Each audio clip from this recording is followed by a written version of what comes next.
Hi, I'm Heather Darch, and this is a presentation by the Quebec Anglophone Heritage Network.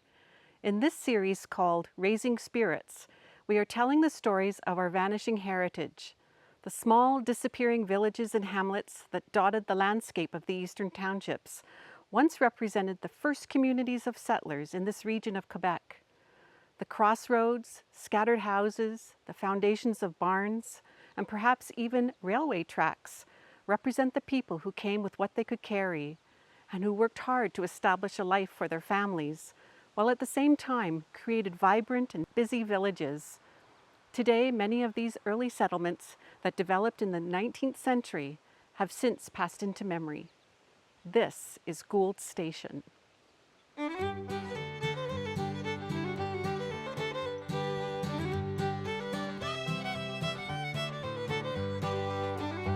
My whole life growing up in Gould Station, it's always been a very quiet little area. There's Epsa's house, which Denise comes 1 month in the summer.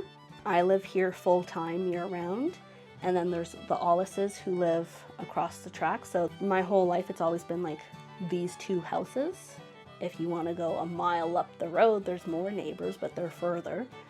So we've always been kind of close, and like Steven, sometimes he'll come over and he'll make tracks in my driveway and like help me get unstuck, things like that. Like he pops over about once a month and we chat and check in, see what's new, see what's going on.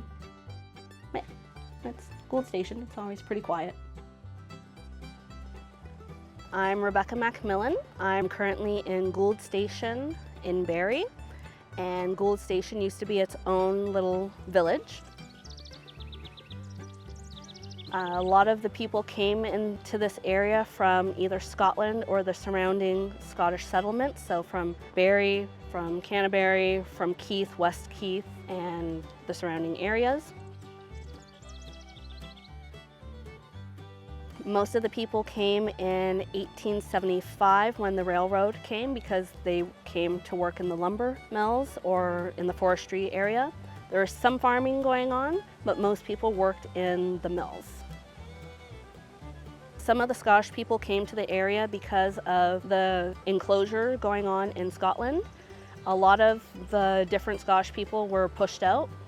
My paternal grandfather's side went from Scotland to Ireland, and then there was the potato famine, and then they came to Canada because they just said, might as well, like it can't get worse, right? So they came that way. At that time, they were giving out land in this area. They were trying to get settlements going.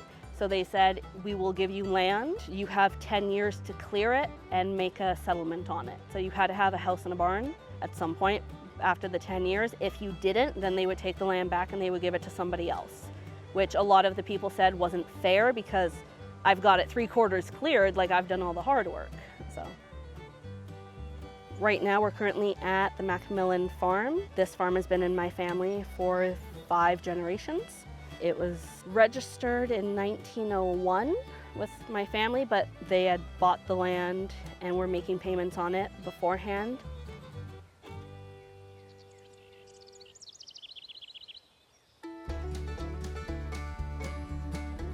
One of the easy ways to see where a lot of the old Scottish houses were is the orchards. So most houses around had an orchard. So like here, our back lawn was the orchard. We have 4 apple trees, and most of the houses around had at least 3 or 4 apple trees along the way, and they would use that for their preserves and their jellies. And a lot of houses also had rowan trees, or like we would call them mountain ash trees. So where my parents live, this is their property on the 214. So it used to be my great-grandmother Lila's. My father bought it from his grandmother. There's the house, and right behind the house, it looks like it's smoke coming out of the chimney, but it's a rowan, it's a mountain ash tree. And that's planted at the edge of the garden to keep the birds away from the garden and to go to the tree. The berries stay on the tree all winter, so it's good for the birds, and it keeps them away in the summer. But a lot of the Scottish people were very superstitious, and they thought that if you planted a rowan tree near your house, it would keep the bad spirits away. So a lot of the Scottish homes are in this area have mountain ash or rowan, whichever you want to call them, trees around their homes.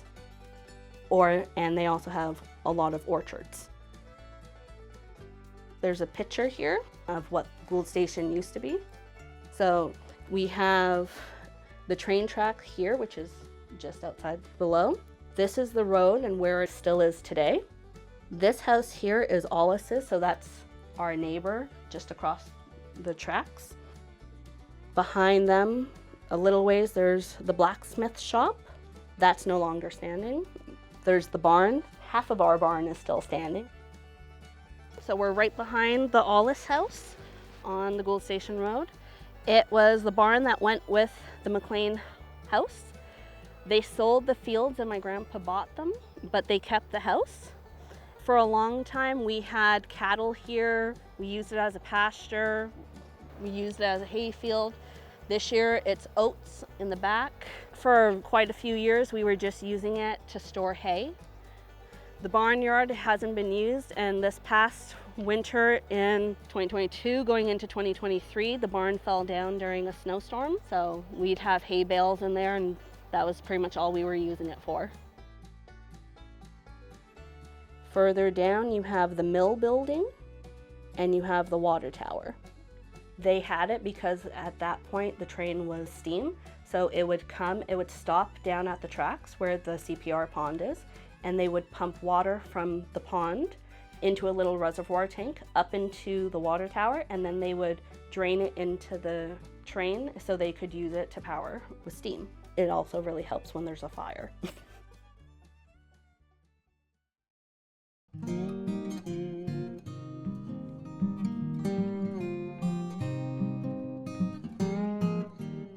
So the train was here in 1875. This is a picture of the station. So it used to be, as you can see, quite close to the track. And all of the stations would say which station they were on, so when the train was coming, you could see. And they have a hook, so they used to have the mail bag, and they would chuck it out, and it would land on the hook. My grandfather, Angus, and his sister, Sarah, they used to tell us the story of, because the train would stop here for the mail and to drop off things for the store, he and Sarah would get on the train here, take it to Scottstown and get off, and then walk across town to go to school. And he used to joke because one of the conductors would chew tobacco. And when he would chew tobacco, it would kind of slobber down onto his whiskers and into his beard. And when they were going down, it was so cold in the winter, he would chuckle because this guy had the chewing tobacco in his beard. It was one frozen beard by the time they got to Scottstown. And he said one day, though, he kind of bumped his nose like that and he broke off part of his beard because it was frozen. So he said he looked kind of funny for a couple of days until he trimmed his beard. But it was little things like that that were always kind of fun to hear growing up. My grandpa used to be a brakeman on the railroad, so his line that he worked was Mechanic to Farnham, and he would get on the train here, go to Mechanic, start working, and then go to Farnham, and then come back to Mechanic, sign out, stay on the train, and then get off here. And he would do that in the winter because there wasn't a lot of work around here in the winter. But my dad had to do chores while he did that. He did that for a couple of years, but he didn't like it very much because he was like, it's a lot of travel, and he was like, it's hard being the brakeman. Didn't really like it, but he did it for a number of years. But he got a little pension from it. And I asked him once, like, how much is your pension? And he was like, $22.50. And he was like, for years I've been getting $22.50. And he was like, it's not a lot, but he was like, well, I got a pension, so he was like, that's something. So it was kind of interesting to hear.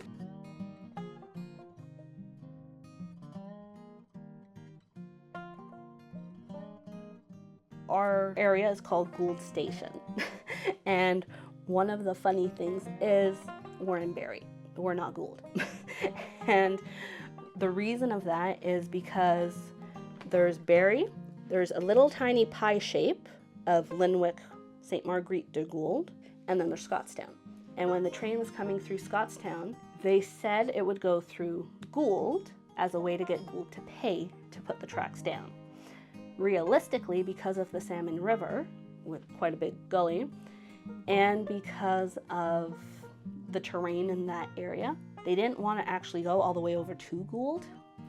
So what they did was really quite sneaky. Gould was told, you will have a station for Gould Station, but you have to pay for it. So they paid for it, and they had the train go from Scottstown, cross the little V, into Bury. So this is the Gould Station train stop, and we were called Gould Station because we were supposed to be the train stop for the people of Gould, even though Gould is about 6-7 miles that way. Watch out for the thistles though.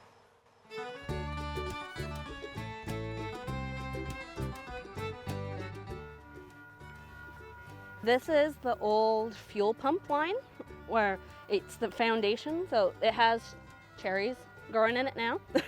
But they used to have a tank on top and you could pump fuel into your vehicles as needed, and this was one of the last things that's left from the old store. At the far end of the shop was where there used to be stables. So when people would come for the train, they would stable their horses. You would have the store, and then like you would get your mail, send a telegraph, or you could like pick up your groceries, whatnot. Yeah, it was a general store. They had wheat, they had barley, they had oats, they had seed, they had fertilizer. It's kind of a little mishmash of everything. So we're standing near the site right now of what used to be the Mackenzie Chapel in Gould Station. The chapel was built using some of the mill wood from the Reed lumber mill, and it was paid for by the Gould Station community. They raised the money to build it. It was eventually, well, the steeple was taken off, and then they eventually moved it to the village in Bury, and it's now attached to the back of the cultural center on Main Street in Bury. The steeple never made it over there with the church. I don't honestly know what happened to the steeple. People have speculated it was used for firewood and like just burned, but I honestly don't know what happened to it.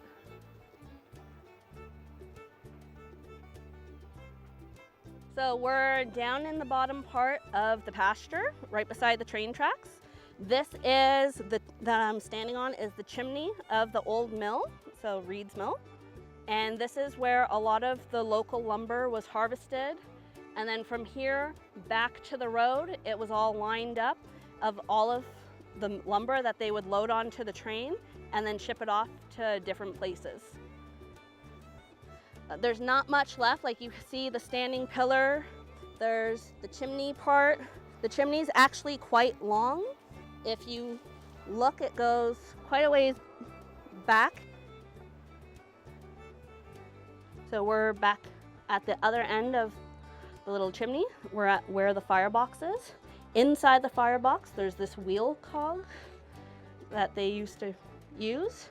There's also another smaller wheel further down. And there's this old door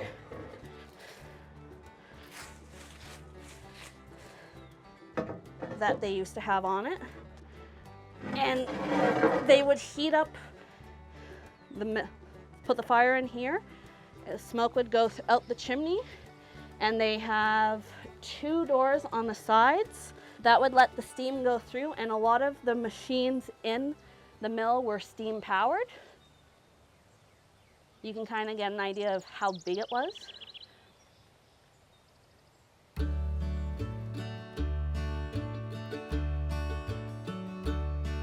They had people working on the hand car crew. There's the section men for the train. You had people loading and unloading the train cars. You had the people actually working in the mill.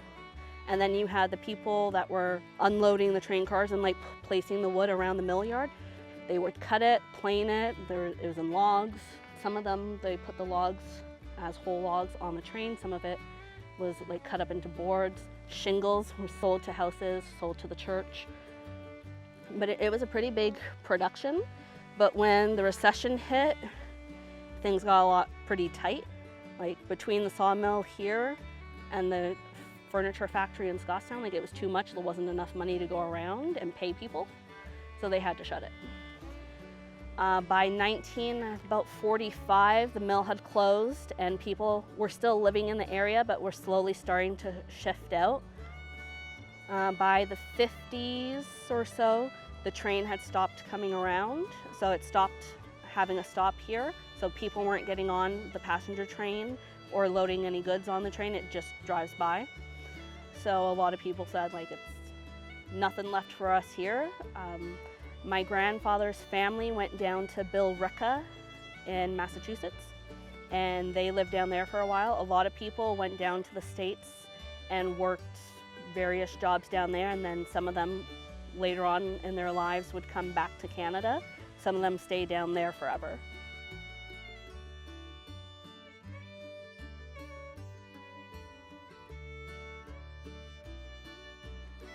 I'm proud of the fact that like our family has been here for almost 125 years at this point. It kind of sucks that like so much of it has disappeared over the years. And even today, like just from my childhood when we had cattle in that field till now, like nature is taking it back, and like the little bit that is left you don't see very much unless you know where to look. But I like it. It is a very emotional connection to me because like for me this was always home, and I always felt like this is where I want to be. Even when I lived in town for 7 years for college and university, like I hated living in town.